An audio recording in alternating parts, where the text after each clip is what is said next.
Hello, and welcome to the Writers and Illustrators of the Future podcast. This is John Goodman, your host. This podcast is dedicated to the aspiring writer and artist and will provide inspiration and tips from top professionals in the field. If you've been listening to this podcast or are new to it, I thank you very much. I would also appreciate if you took a moment to follow it on whatever platform you use to listen to your podcast.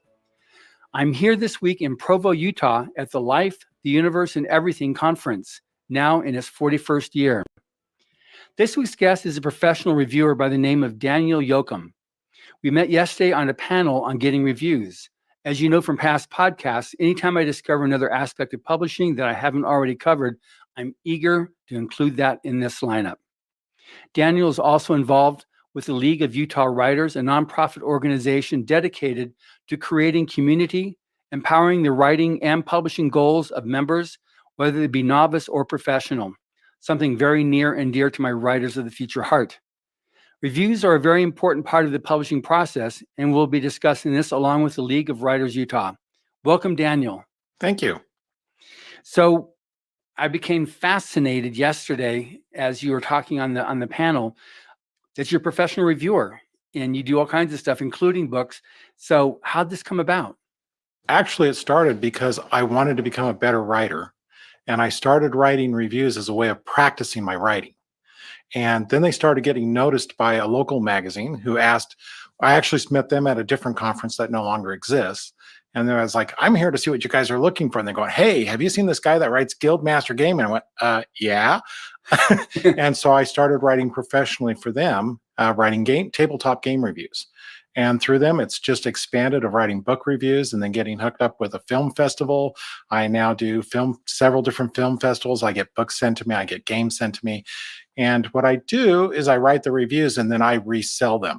So that's how I make my living, is by selling my articles to other publications. Which is amazing. You know, that I know that there are some publications that they publish these great reviews, and I just assumed it was a staff writer or something like that, and come to find out that there's people like you out there. Mm-hmm.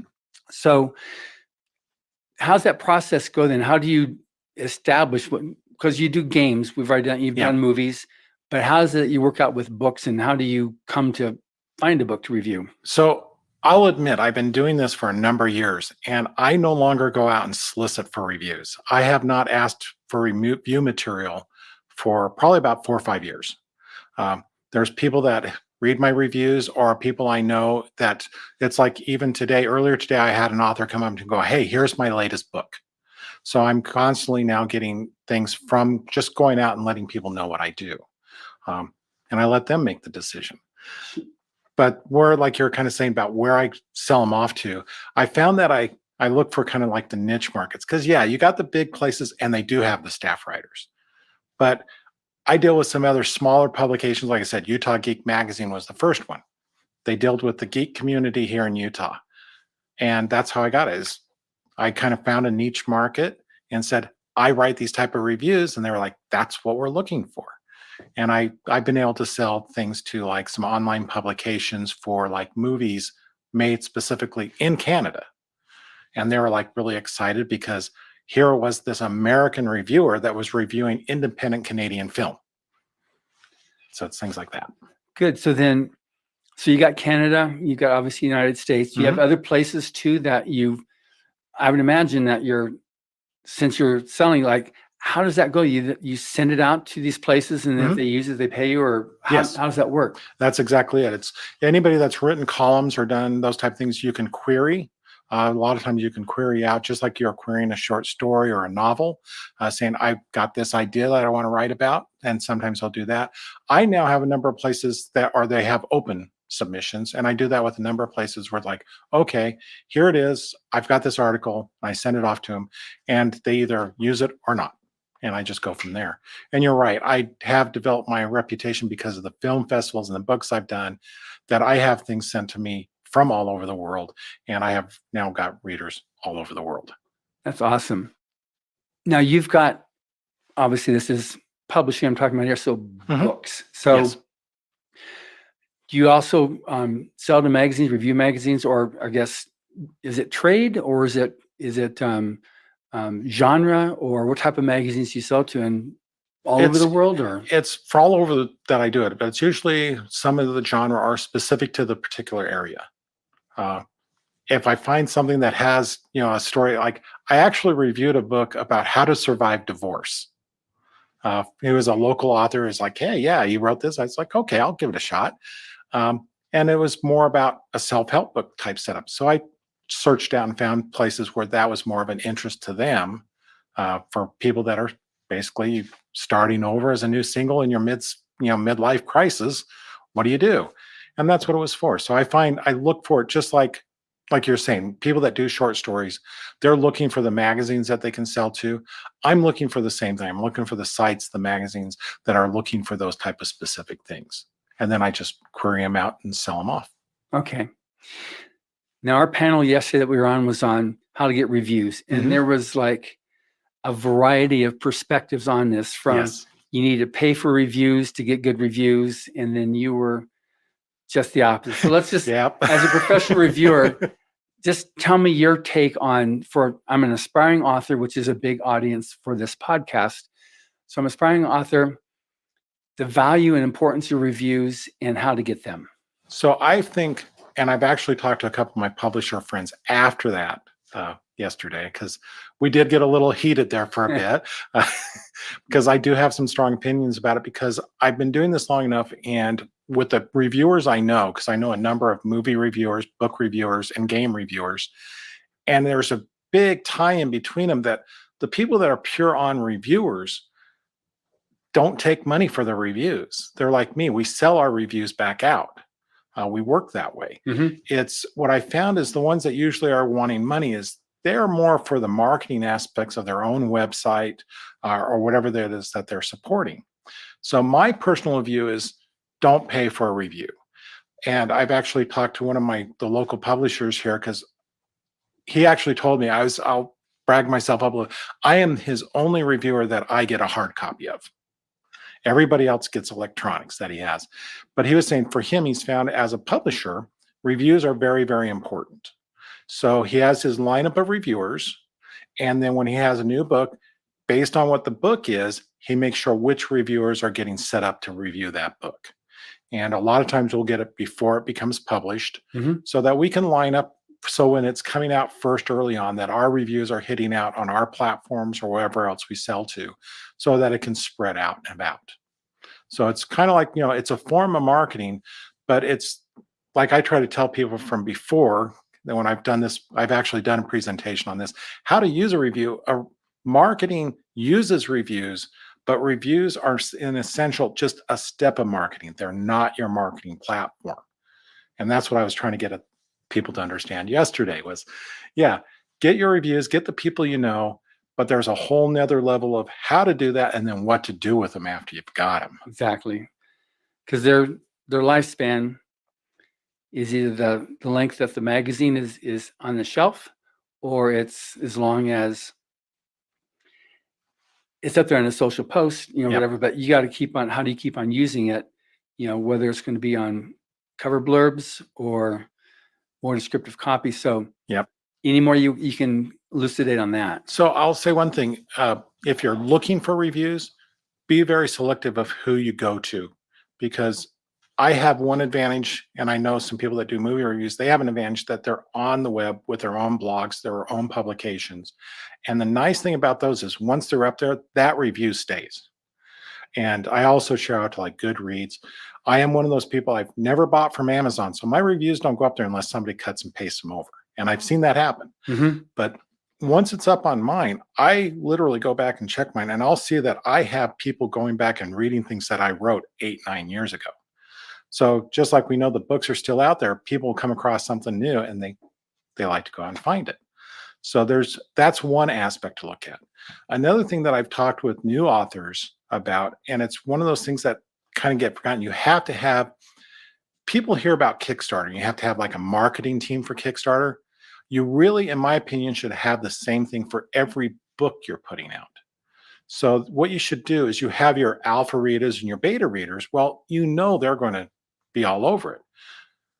But you need to have people that are sharing those reviews beyond that initial circle. And that's like one of the things we talk about in our organization is if you see somebody else that's promoting a book, share it. It doesn't cost you anything to share it out on your platform through your, social media, if it's Twitter, Facebook, whatever it is, because then it starts hitting new readers, new eyes. And that's one of the things I've seen a lot of times, that even when I've reviewed books for people, I can see my numbers and I can tell the people that are really new at it that it's like, they'll go and get hardly any readership on the review, and other ones that immediately they're just bouncing all over the place, all over the world, Hmm. that people are coming in to read those reviews. So there's still some work for the author afterwards to make sure that review is used properly to get the word out. Not just go, oh, I got a review. Yeah, yeah. Now, have you found any type of a sweet spot on reviews and the number of reviews you should get on a book minimally? I'll admit I haven't really worked on that too much, but I know some people and we've talked about it. And it really depends on where you're going. I know like Amazon has a certain number of like thresholds to get certain promotional material, certain things that happen there. Goodreads is another one that if you just get more and more on there, it kind of just helps out because it kind of raises that the number of reviews are on there. So, and like I said, I've seen a very widely difference between different books and how the authors use it. And I can always tell from my experience. I know from the experienced authors I worked with, where I've done a number of their books, for me, my numbers are going to jump as soon as that review goes out there because they're going to share it out and other ones don't. So Right. the number of reviews, I'm not sure in the level of I do is important. Hmm. What I found is how is the review used after it is published? Okay, that's an important thing. I absolutely agree with that. I know with Writers of the Future, we obviously have a nice base, Mhm. and I've got the judges and past winners who have gone on to very successful careers and get reviews from them. And so I think we do 3 blurbs in the back for the book cover, and then on the front pages we have another probably 20 reviews, Yep. and I just rotate through. We got the Publishers Weekly and Library Journal, but we also have Locust, and we've got Pat Rothfuss, who says, "Without Rise of the Future, I would not be where I am today." We have those types of reviews, Yep. and then writer judges, illustrative judges. It makes it very easy, for people to get that idea. Obviously, we're now in the 40th year of their contrast, Mhm. so we've got a lot of street cred already that's accumulated for Writers of the Future. But on have you found, like, if you do just online or do print, or on the use of, obviously using the review after it's been obtained, that's the the trick to make Yeah. it Yeah. pay off. So any particular ways that you've observed works better than others? So I've seen a couple of things that work really well. It's like I said, having that marketing team where you have friends that will, just kind of share it out and start hitting new eyes. Because something that I read, I know not everybody's going to like. And Hmm. it's just like what I write, for the most part, my wife just can't stand. Uh, so, but I can get it out to people. I know that it gets shared beyond that. And I have a lot of fun with that because sometimes you can kind of follow just where does the review go. So I think that's one thing, is getting that. If you have a publication that uses them. I've had one author, what they did is they took one of my reviews and it became part of an advertisement that they then put in a local magazine. And they actually sent me a copy of it, say, hey, look, here's what we did. And it generated, because now here's this blurb of the review. And then they used the link back to where they could read the full review. And it gave them a much bigger push because that gave this outside credibility. I think you're right too about blurbs and books. And as a reviewer, I'm going to tell you, it's a real fun thing to all of a sudden see that, in a book, on a book cover, you got your blurb, or, on a movie poster. I've had that happen. I had that happen in Australia. I mean, someone shot me back a picture that the Australian movie poster had my blurb on it. It's like, all right, That's cool. it's a pump up for me too. Yeah. And at the same point, what that did is the next time they said, hey, we got something else we'd like you to review, it's like, you bet. I mean, it's a nice trade off that you can do as an author or a producer or whatever to make the reviewers feel good because they're getting this additional credibility that spreads their ability to do more work and have a wider audience. Okay, that makes sense. Do you have a viewpoint on I'll review your book if you review my book? It gets really touchy there because I'll admit when I started reviewing, I had a mentor and they were a food critic for a local magazine and were very well known. But her stance was if you don't like it, don't write it. And I've taken it one step further, and that is every piece of art has an audience. I might not be that audience. So I try to write my reviews to be very specific to that. And I actually know a reviewer that completely lost their credibility for constantly writing negative reviews. Uh, they actually got hired unknowingly by a movie company to write reviews of their movies, and then they killed every article that he wrote. And because they had him under contract, he couldn't publish it anywhere else. And they drove him right out of business as being a reviewer.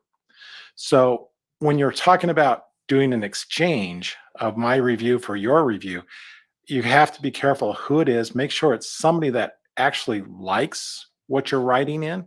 Make sure it's the right genre, the right style. I mean, you're not going to give something, a YA author, something that's really hardcore military sci-fi, because it's not their style, and they might not want to write a good review. But if you have someone that that's writing the same basic things you are, I think it's a great thing to kind of do. We see that all the time with the blurbs in a lot of books, where you get an author that, you go to another author that has a lot more credibility, maybe, and then a wider and a different audience that writes a blurb that goes in your book. So when people see it, they go, "Oh, they enjoyed this book. I like their writing. Now I can move on." Okay. So on getting reviews, any cautionary tales you can offer up? So besides not paying for them, Exactly.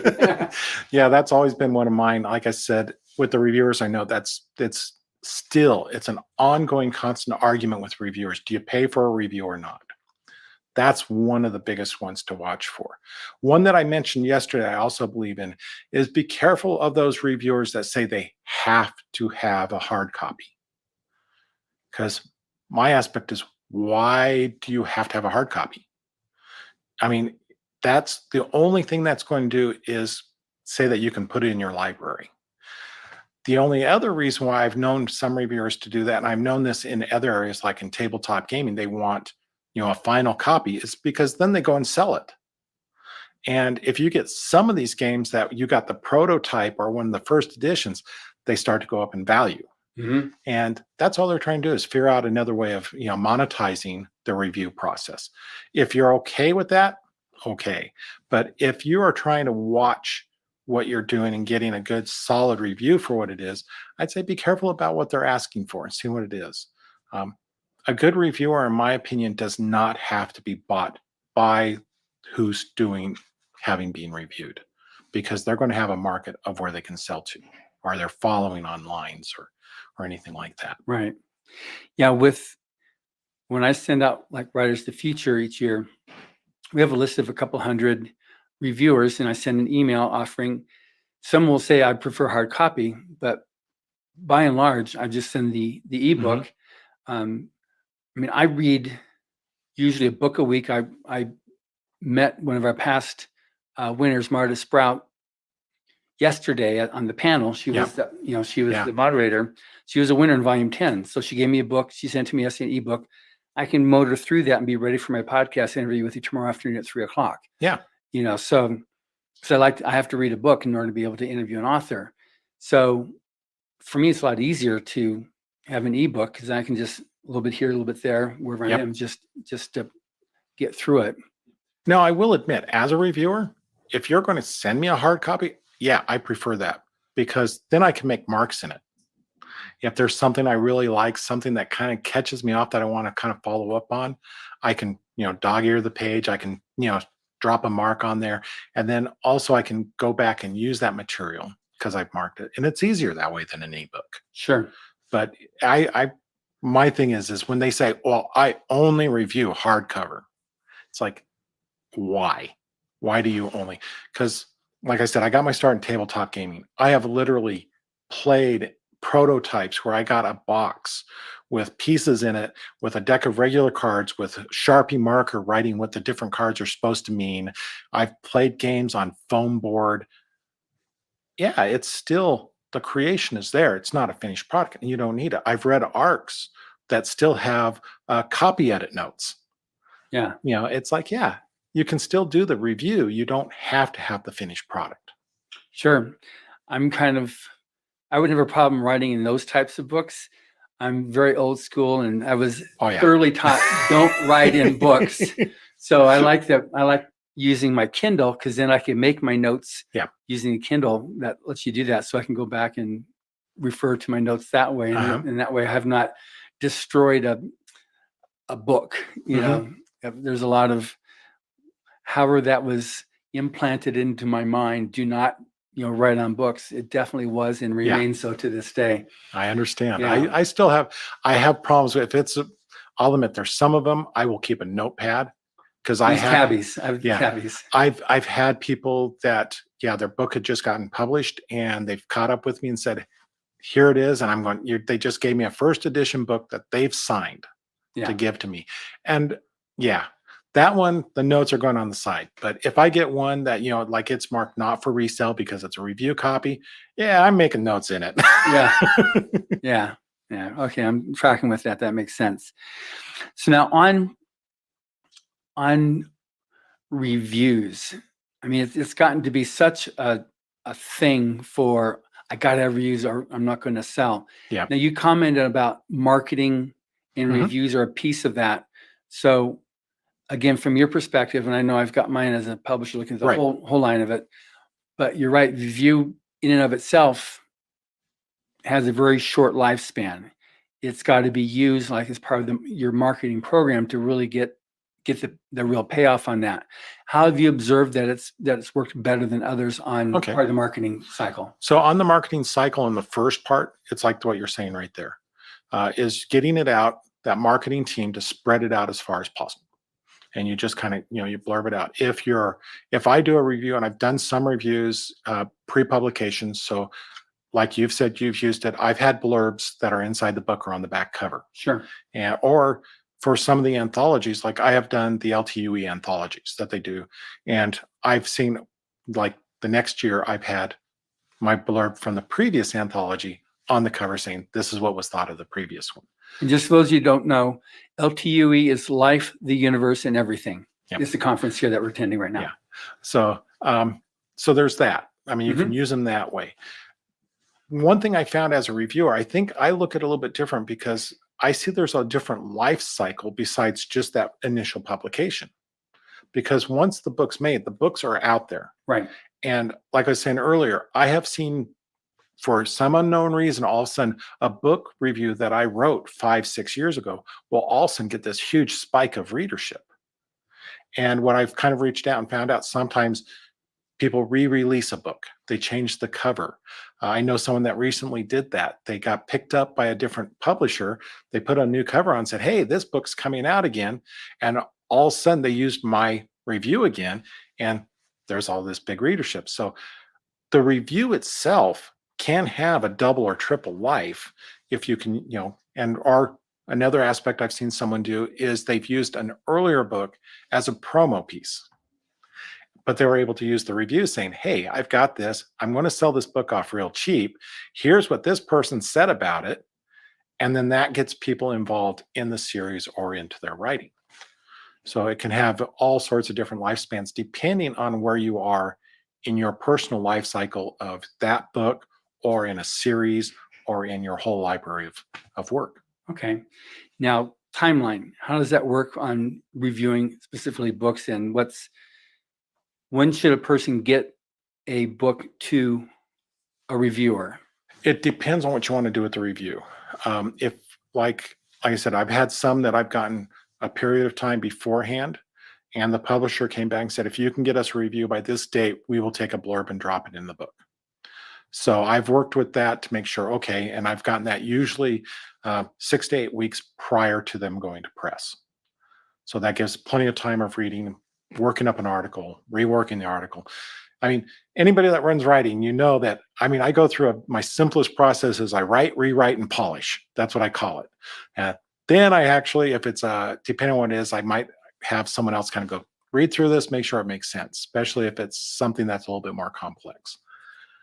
So you have to have enough time for that. So if you want something to be included in your book, you need to be working with whoever is publisher, if it's self-published or someone else, to make sure you got a good 6 to 8 weeks before going to press to make sure you got everything included. And for a professional reviewer, that's one thing too. Or if you're trying to get blurbs from another author, Right. that's a big point. I've seen people mess up. They're like, "Oh, I was trying to get so and so to do on this, but they said they couldn't do it." And it's like, "Yeah, so when are you publishing?" "Well, next week." "Yeah, no crap." Yeah. You can't. You're not going to get a book read that fast and be able to do a good write up on it.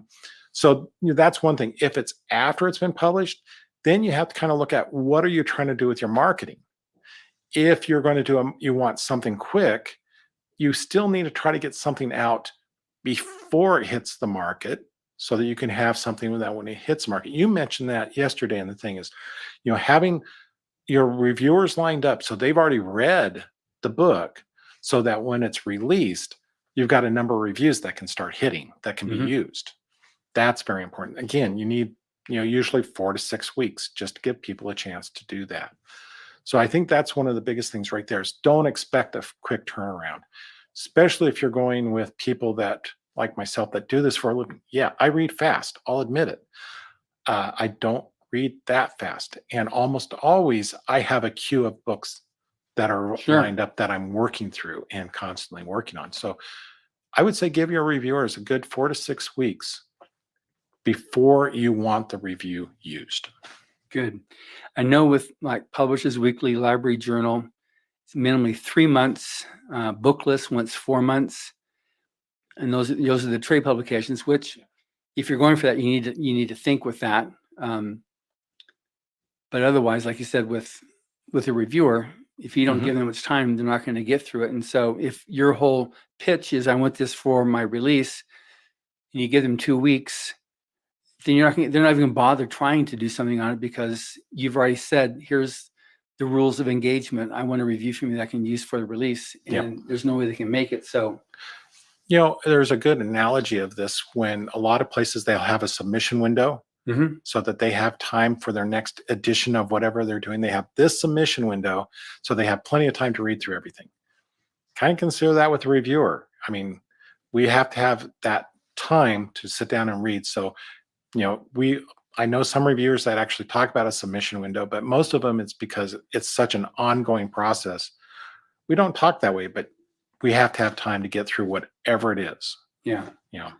And if you're serious about getting a reviewer to review it, you've got to grant that. And in your world, this is the most important book that's ever been written.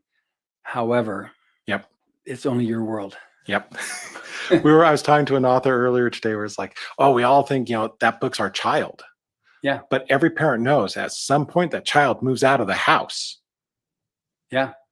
And we have to kind of treat that same type of with the books, and as a reviewer, it's the same thing. It's at some point you have to let it go. And one thing, if you write column work like I do in writing articles for people, it's even more so because I have such a log that once I publish something, I'm probably not going to go back to it unless someone comes back and said, oh, here's an error in that article, and I can go back and fix it. And I'm willing to do that. But as soon as it's done, I've got the next book, the next game, the next movie that's online to say, okay, I need to start working on that. Yeah. And you got your queue to go through. And as a professional reviewer, that's your gig. Yep. That's, you got your slot for each thing that comes along. And if the guy gets it, that's great. If they make the cut, that's great. If they don't, then move on. Now, have you experienced, and this is a silly question because I know what the answer is, obnoxious people saying, who try to shame you into reviewing or to try to trick you into reviewing or to badger you into reviewing? I have had that happen, and it doesn't go well because I get to control my queue. And I basically told them that, they try to force something on me, and some of them, it's like, I don't have a market for that type of book to review. You don't want me reviewing it. And they kind of kept pushing. It's like, and I told them, okay, finally it's like, I'll take it, but I am not going to guarantee I write an article on it. Because if I can't sell the article, there's no reason why I should be writing it. Right. Well, and that's why I think, everybody kind of knows you have to kind of take that in consideration. So yeah, I have had that happen. And one thing I always tell people too, is along those lines is, yeah, like we were saying earlier, it's your baby. This is it. Like the mom bringing their princess daughter to the dance Yeah. class. Oh, she should be the prima ballerina in your show. And I really kind of hate to say it this way because it sounds really bad, but I almost always get that type of response from people that are self-published. They've gone through and they put all this work in and everything, and they think they've got this great book. And the ones that push hardest on that are a lot of times the type of books that, like in the first opening paragraph, I'll see 3 grammatical errors, and things like that, or, something that just is in the first chapter, you can see there's a major plot hole just opening up. Right. And it's like, okay, so the reviews are important, but you got to make sure that the product is where it needs to be. And I think that's probably every time, and it's kind of funny, every time I've had someone badgering me to do a review, and it doesn't matter if it's been a book, a movie, or a game, that they've really pushed it, almost every single time there's been a serious flaw. That makes sense that it would be. So with the, like with Writers of the Future, I mean, that's one of the things that disqualify, or not want to say disqualifies, that gets the person bounced earlier on is in the first paragraph, if you got the typos, it's like, this person doesn't even care enough to make sure that the product itself is presentable. And it definitely wouldn't happen through traditional publishing. Mm-hmm. But as more and more independent publishing and self-publishing takes place, you can't scrimp on the quality control, Right? Because it is a turnoff. Yeah, you'll get some people that will read those, and I've done a lot of independent reviews for independent authors, and yeah, some of them are really good, and some of them are just really bad. I'll admit there have been books that I did not finish because they were just too hard to read. Yeah. And it wasn't because the story was bad or that. It was just they were literally too hard to read because they needed to go through a good story edit. Yeah.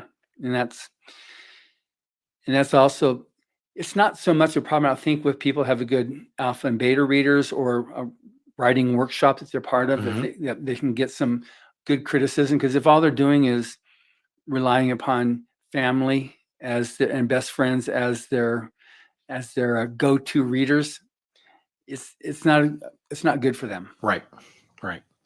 And this, I'm going to kind of branch out. I know we're talking about writing, but it also branches out in other things. I've seen it so many times where, in other things like in tabletop games, especially, where they've had their own group and they know all about this. And we've gone through and played it with them. And we're going, wait a minute. And they're going, but this, and this. I go, it didn't say that in the rule book. And they're like, oh, so any type of writing, it's same things as we've always talked about. I'm sure you've learned, and the listeners have heard, always have someone else read it, read it aloud, because you'll find things that your brain is automatically putting in that is not on the page.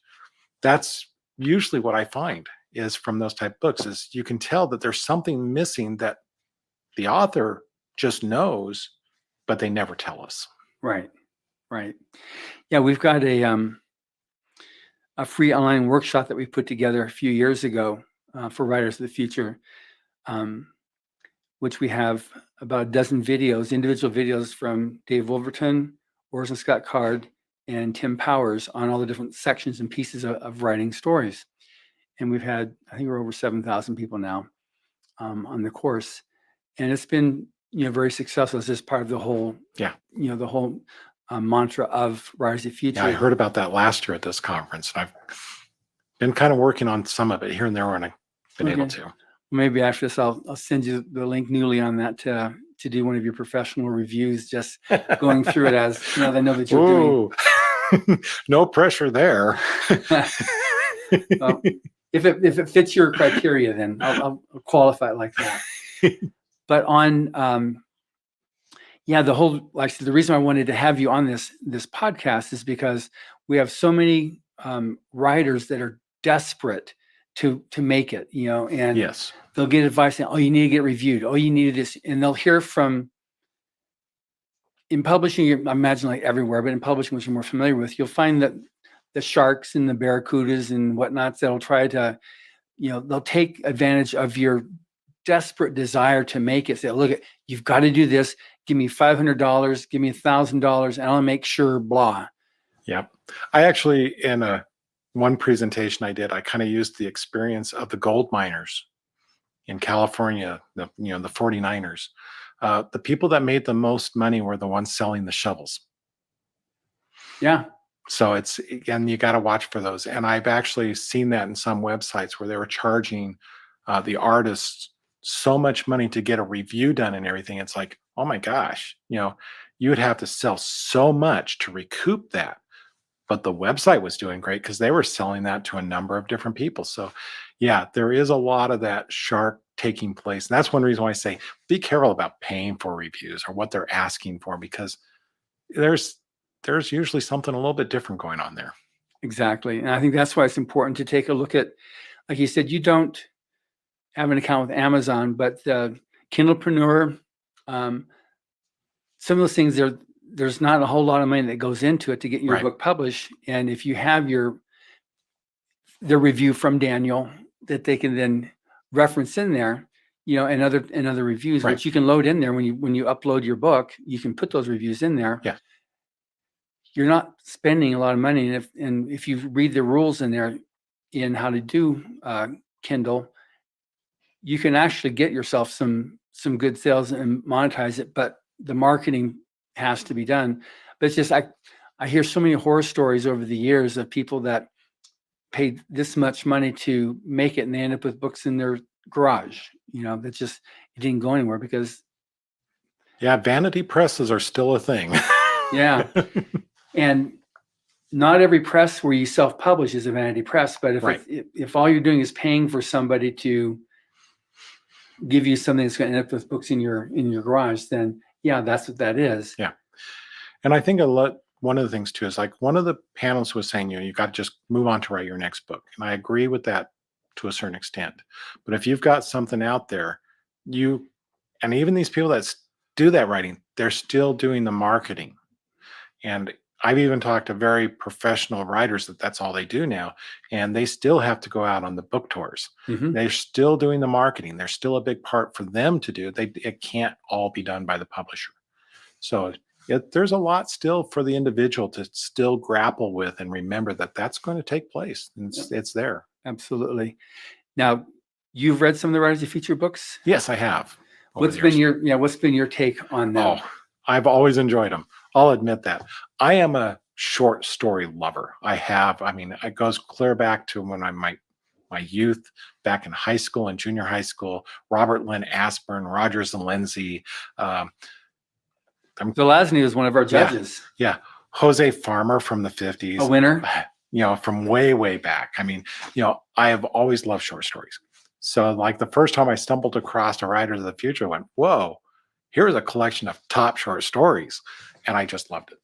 And I have, every time I picked one up, whenever I have free chance, it's almost always I have an anthology that I'm reading as pleasure reading.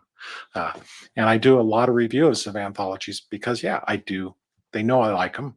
And in fact, I just finished working on editing an anthology that's going to be coming out in another month or two. So I think it's a great, amazing thing. And then everything that comes out of it from, the superstars and all that training and everything is just, I've been able to, over the years, I've been able to actually follow some of the people's careers of what happened from the work what they did to get into the Writers of the Future, and then the extra learning that they got from it, and then where they've been able to take it. And it's a fun thing for me to watch. I have a lot of joy in seeing other people succeed. Which is great. Yeah.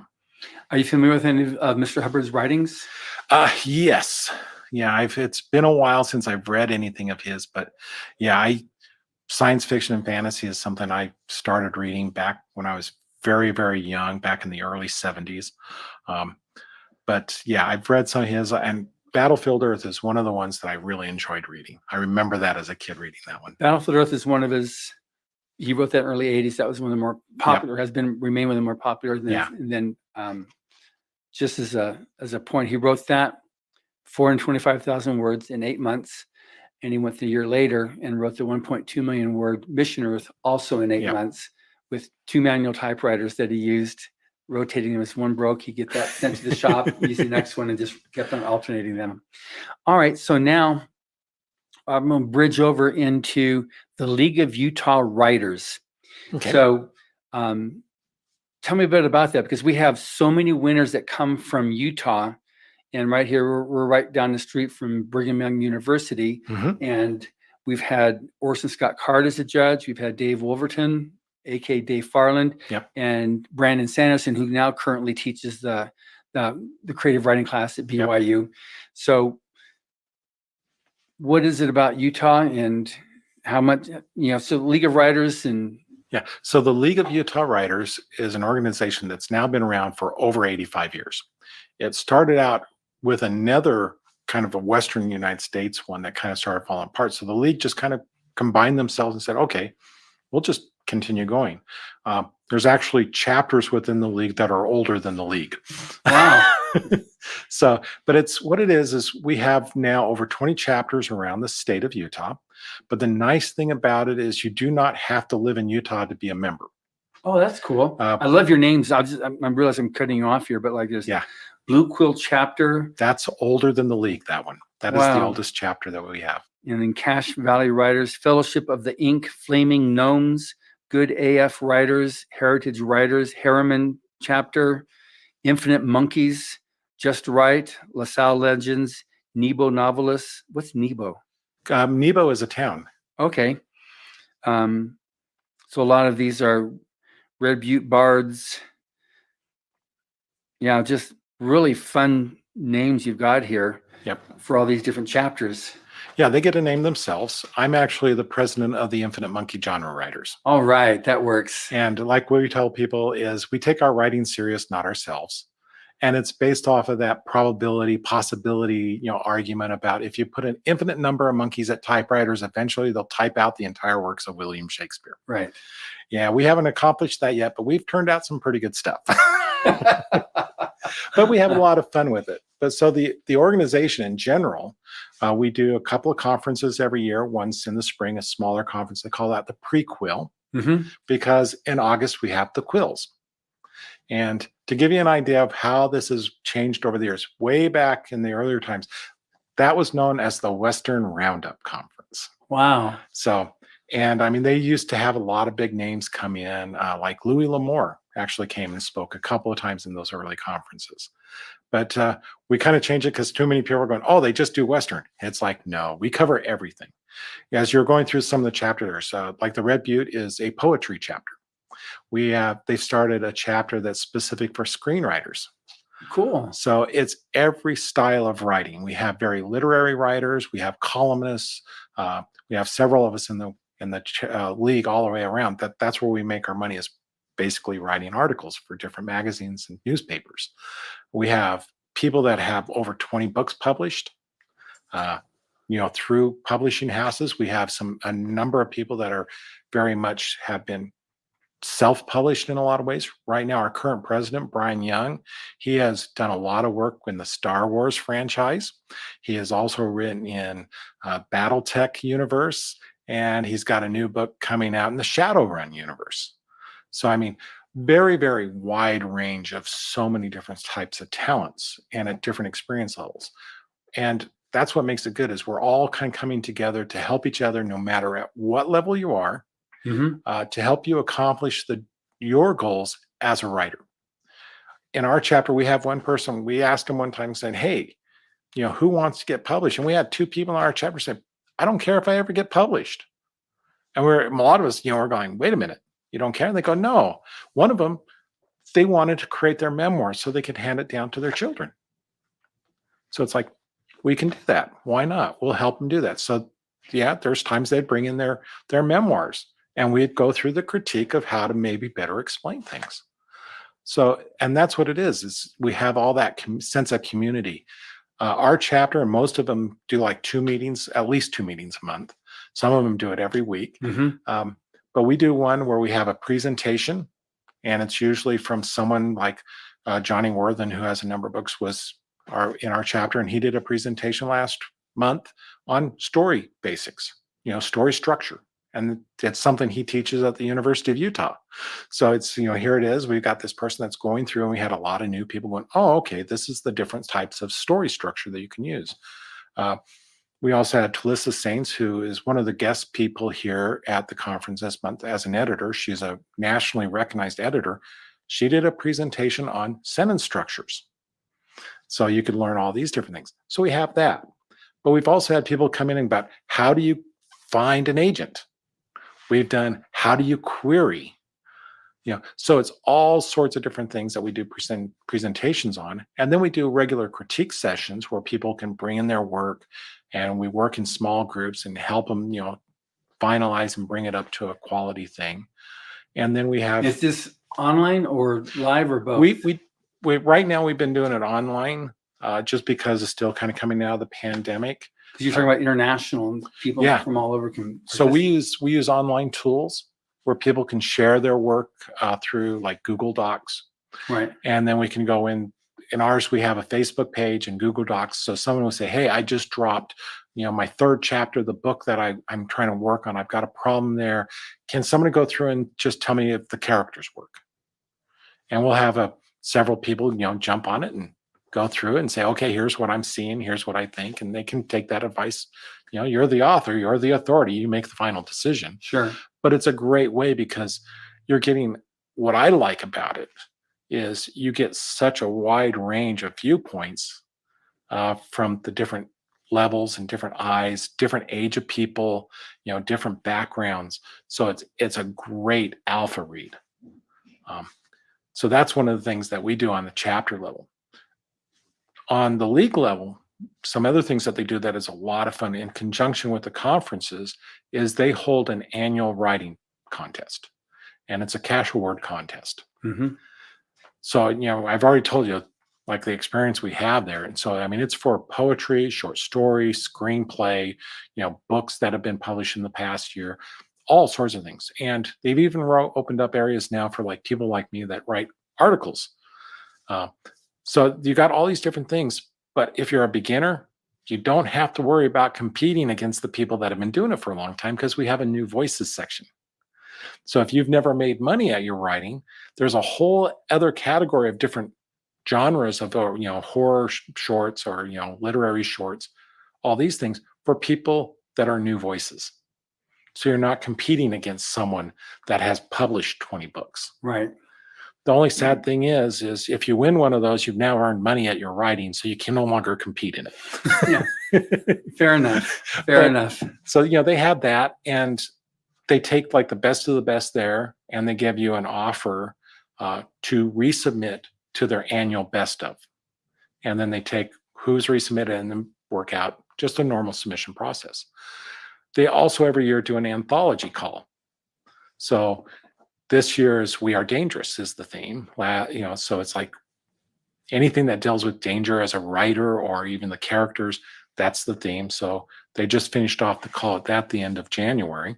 So they do one of those every year. So the nice thing from the league level is they're helping people get publishing credits along with award credits and everything like that. And a lot of the chapters, we try to do the same thing in some way. So our chapter, like I said, I just finished off helping edit an anthology. That's because we have a new one coming out from our chapter, and we've done a couple from before. We also do writing retreats. We work together with the other chapters doing different contests. Right now, they've got the fantastic first 5. It's the first 5 pages of your book. So it's a first chapter contest that's taking place totally separate from all the other contests. And it's a great way that people are actually judging other people's work and giving critique, as long as they're also getting that being judged and critiqued by the people. So it's everybody working together just to help everybody get better. But it's international. So people, because this podcast is listened to over 110 countries. So somebody from South Africa can go online to Yeah, League of Utah Writers. If you look up League of Utah Writers, you'll find the website. Okay, good. And then you can sign up for that and Yeah. and just say Daniel sent me. Yeah, actually, you don't even have to sign up to check it out. That's one of the things they've done that I think is really neat. And we tell people all the time, you can go if you want to zoom in on a meeting and see what they're doing, you're more than welcome to come and join us. Just like we do with our forum on Writers of the Future, you can Yeah. come in and just the lurkers or whatever they call themselves, just came in to look and see what's happening. And then when they see, okay, this is cool, then they sign up and they can then participate and comment. Yep. And actually, in those meetings, you can participate in everything. The only thing, once you become a member, that gives you like a discount to our conferences, a discount to the writing contest. It also gives you access to we have a speaker series that takes place because we have some really well-known authors of some of the connections they have. We've had people come in and do Q&As. Mhm. We had Salvatore come in and do a QA for the entire League of Utah Writers on a Zoom meeting. It was like, okay, if you're a fantasy writer, it was a lot of fun. Yes. So, and we've had other things like that too. So they have some good connections that they bring in, and So to join is it free to join? It's $30 a year. $30 a year to join. Yep, and that gets you into either just as a league member, or that gives you membership to one chapter. If you want to join more chapters, that's also acceptable, and it's an additional $15 per chapter. Now, we also understand there's a lot of young writers. This conference especially is focused to the student writers. So the league, it's $5 for people under the age of 18. So if you're a student and you're trying to just learn the trade, it's a great way to get a lot of lessons for almost no cost. Absolutely. That's definitely quite the advantage to being the student. Yep. Yes. All right. Now, one thing is, like I mentioned, Utah has more winners than any other state. So as a Utah person working with Utah writers, I don't know what your affiliation with any of the universities or not, but besides speculation on the water in Utah, what do you see? Because it's our best when we come here to the Salt Lake City FanX, we sell more books here than any other convention in the U.S. So there's a lot of readers, a lot of people that like, the short fiction as well as the big books too. What is it about Utah? Or what is it that you see makes it so good? I think there's a few things, and you've already mentioned part of it. I mean, when you have people like Dave Fullerton, who is doing the BYU Writing Center, I mean, and you consider who he taught and, some of the things he was involved with bringing in, that creates this very strong community. There's a number of other writers that, started here and moved away, and then they moved back. And, so there's just, I mean, all over Utah, up and down, it's like people say, oh, it's across the Wasatch Front, Salt Lake. And no, I mean, we have, great writers from St. George that still live down there. People, towards Moab, that teach over in Grand Junction, Colorado, and have their businesses down that way, all the way across. I remember a few years back seeing an article that said per capita, Utah has more writers than any other state. And I kind of was talking, we had a big discussion about that. And it's kind of like we were saying here, why? Why is that? And I think part of it, filling from what we were talking about, is that sense of community as writers. I mean, you have a writing organization that's, even though so many people haven't heard about it, has been supporting the writing community in Utah for 85 years. And some of the things they've done people are seeing the impact of, but they don't realize it. It's like Utah now has the annual Utah Writers Day at the 1st of December. And it's sponsored now by the state of Utah. And it's something that the league had worked out with them, that every December they work to bring Utah authors into the libraries, into bookstores all over the state, wherever they can get them in, to do book signings and selling and promoting their books as you lead up to Christmas. That, I think people see that type of support, that, there's a lot of people here that like reading. I've seen the same thing because I've attended FanX in different levels. And like you said, there's always a big presence of authors. Mm-hmm. And it's amazing to hear how they'll say, I sold out. Yeah. And they're going, I've been to other conventions and I've sold a few books. I came here to this, pop culture convention and I brought 50 books and they're gone. Yeah, no, it's amazing that one thing we do with Writers of the Future at FanX and also at DragonCon in Atlanta, Mhm. we get a double booth, and we get a good deal with the convention, because the one of the 10 by 10 stands, we convert that into a table, and we just invite past winners to come there and give them a place to do autographings, and because they won't necessarily be able to afford getting a booth themselves, so we just do that. And then the conventions give them free pro badges so they can come in and do the signings. And what's funny, when we do our thing here, like at Salt Lake City FanX, we'll get maybe 10 winners, because there's a lot of winners here. And they come in, we work out their slots that they can come and do the signing. And the first one comes, and the second one comes, the first one stays. The third one comes, the first two still stay. So by the end of the day, we've got all these writers that are there just like, because it's also, they're all buds. So they're talking to each other. And I'll tell you one thing. I don't know if you've heard this or not, but being on the other side, there's one of the things they always say. You can always tell when Brandon Sanderson showed up at the convention, because that's where this huge knot of people are that you just have to avoid because you can't get through. Right. Yeah. He's always on our annual at FanX, our Writers of the Future panel, and which he really enjoys. He's one of our most, and he's very, very judges. popular here. Yeah, absolutely. And he was, he's got great stories, connected with Writers of the Future himself. He entered, and he honorable mention, and then he pro'd out big time. Yep. Yeah. But he's definitely a very popular judge. So you do reviews and make sure that people can, how does somebody get a hold, how does somebody reach you if they want to be able to discuss or to have you entertain the idea of doing something with them? Okay. So my blog site, my business name that I use is Guildmaster Gaming. And I actually use that also for my author site. So my author site is just .com. My blog is at blogspot.com. If you go to my website at .com, it has a link, so you can kind of see it through. So it's Guildmaster Gaming? Yep. Okay, .com. Yep. Okay, good. And I've used that, like I said, from my starting, and I've just kept it because, it's there. Why change a name if it's working? Yeah, exactly. So the best way to reach me, and I would say this is kind of like with anybody you find, if you read somebody's review, check to see if they have a site. Because it's like I always tell authors, one of the things you should be doing is reviewing other books. It's something I learned from reading up about the Inklings, Tolkien and C.S. Lewis. One of the big things that whole group did is they wrote reviews of each other all the time. Mm-hmm. So I tell people, that's one of the things you should do, is if you read something, write a review and get it out there. So if you see a review that you like that they've written, check for the website. In my case, guildmastergaming.com. Go and see what they're reading. Go to see what they're writing.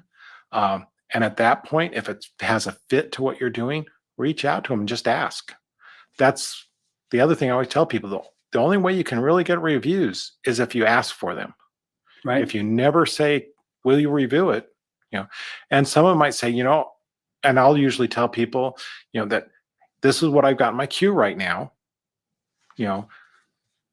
So here's what my timeline is. There have been times when I'll admit it, there's been times when I've had somebody that is an established author come and go, hey, I've got this book coming out in 4 weeks. Can I slip it into you? And it's like, I'll try to do a little bit, because of course I've already reviewed, a number of their books. So there's always that, but you just reach out, send an email to, find the link and ask. Good. That makes sense. Well, our hour is up, and I knew it would go fast because I was so excited about this. That was fast. Yes. So, I really appreciate you taking time out of this conference to chat with me here today. Thank you. And thank you for listening. Subscribe to the Writers of the Future podcast wherever you get your podcasts. We've also been syndicated on the United Public Radio Network, where you can find these podcasts as well. Writers of the Future series can be purchased wherever books are sold in the US, Canada, the UK, Australia, and South Africa, and available everywhere via Amazon.com. We are especially appreciative of our sponsor, Carnation, for supporting this podcast. Carnation has been making delicious milk products for over a century and is still going strong. Writers and Illustrators of the Future are contests created by L. Ron Hubbard to provide a means for the aspiring writer and artist to be seen and acknowledged. It is free to enter and open to amateur short story writers and artists of science fiction or fantasy. Again, thank you very much, Daniel. Thank you for having me.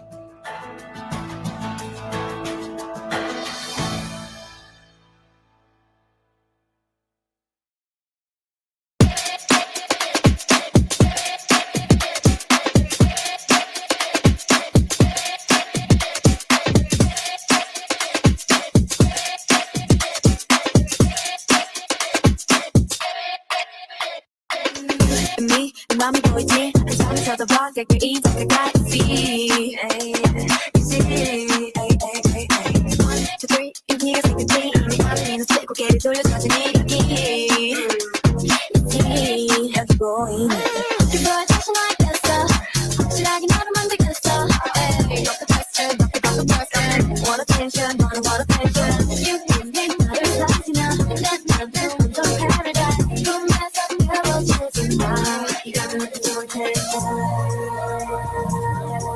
You got me looking for attention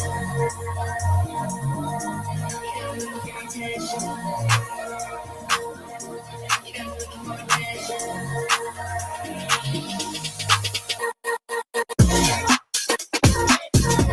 You got me looking for attention. You got me looking for attention. You got me looking for attention.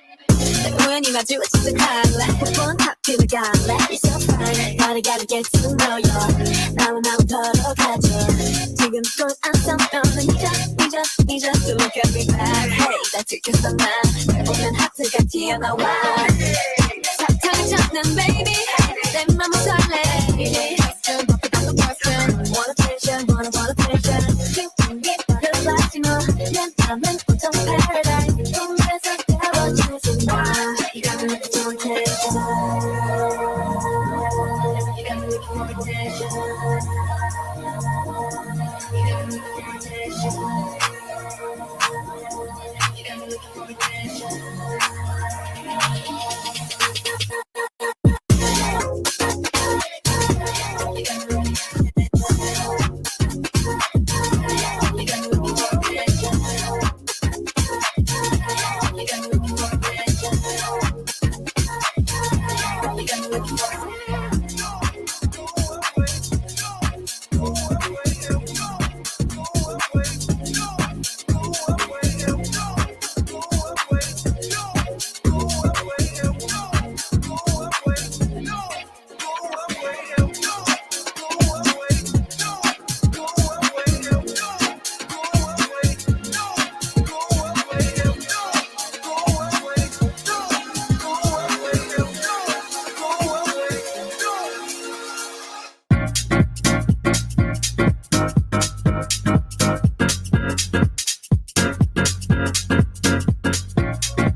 Why not take 7? You want to take one more rip out of here? I'm really not in the mood. Don't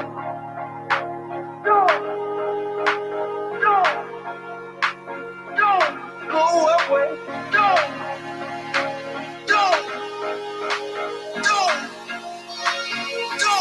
go away, baby.